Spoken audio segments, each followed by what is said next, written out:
আমরা অনেক সময় এই প্রশ্ন শুনি আমাদের পেশেন্টের কাছে, ম্যাডাম কি পেস্ট ইউজ করব, কি ব্রাশ ইউজ করব। আপনাদের একটু এটা বুঝতে হবে যে মুখের ভেতর আমাদের অসংখ্য খাঁজ আছে, যেরকম গাল এবং দাঁতের মাঝখানে, জিভ এবং মাড়ির মাঝখানে, এই খাঁজগুলোর মধ্যে অসংখ্য ব্যাকটেরিয়া বা জীবাণু আমাদের মুখের মধ্যে থাকে। এই একটা জীবাণু হলো। দ্বিতীয়ত, আমাদের প্রতিনিয়ত মুখ দিয়ে খাবার খেতে হচ্ছে। মুখটা হচ্ছে গেটওয়ে অফ দ্য বডি।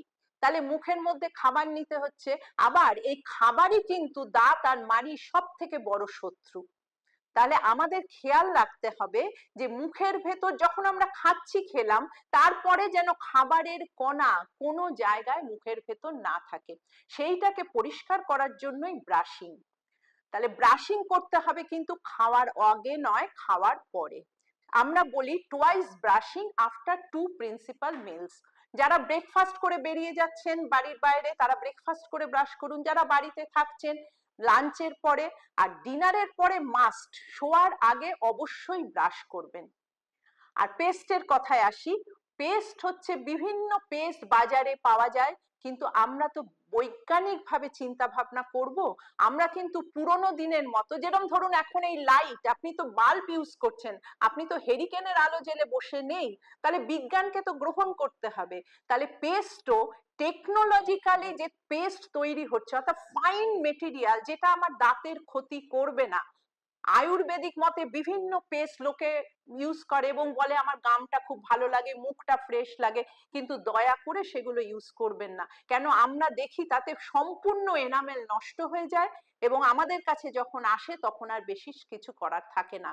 তাহলে সাইন্টিফিক্যালি অ্যাপ্রুভড হাই টেকনোলজির ফাইন মেটেরিয়ালের পেস্ট ইউজ করতে হবে। আপনার ডাক্তারবাবুর কাছ থেকে সেটা জেনে নেবেন কি ধরনের পেস্ট। আরেকটা ব্যাপার হচ্ছে কিভাবে ব্রাশ করবেন।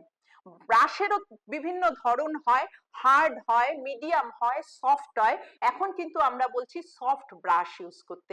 কেন? ব্রাশিং টেকনিকটা ইম্পর্টেন্ট। কোন ব্রাশ ইউজ করছেন, কোন পেস্ট ইউজ করছেন, তার থেকেও কিন্তু কি টেকনিকে আপনি মুখটাকে ক্লিন করতে পারলেন, সমস্ত খাদ্যকণা দূর করতে পারলেন। এবং এই যে মাইক্রো অর্গানিজম গুলো দাঁতের ওপরে দেখবেন, আপনি কিছুক্ষণ খেয়ে না থাকলেই আপনার মুখের মধ্যে একটা কেমন লেই লেই মনে হয়, এটাকে আমরা বলি প্লাক। এই প্লাকটা কিন্তু মাইক্রো অর্গানিজমের বায়োফিল্ম তৈরি করে দাঁতের ওপরেও, এবং এইটার জন্যই আমাদের মাড়ির রোগ, দাঁতের রোগ হয়। তাহলে আমরা কি করব? সফট ব্রাশ ইউজ করব, প্রপার টেকনিক ইউজ করব, দুবেলা খাওয়ার পর ব্রাশ করব।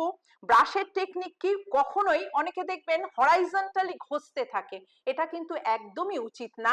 এতে কি হয়? দাঁতের নেকের পোর্শনটা ঘষে যায়, যেখানে হচ্ছে খুব এনামেল খুব থিন থাকে।